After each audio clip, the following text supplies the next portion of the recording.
Investigating a fuel leak this morning, and we've found the culprit. Clear enough. Obviously this fuel line's been rubbing here, and you can see the pinhole.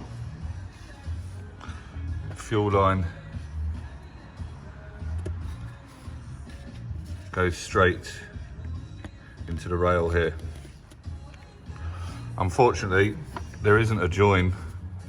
It goes all the way down, runs the length of the body of the car, actually plugs into the fuel filter at the back of the car. I believe it's one long line. Looks a bit fiddly to fit, but if we can get that line, we can get it fitted and obviously secure it in properly so it doesn't rub again. That'll do it.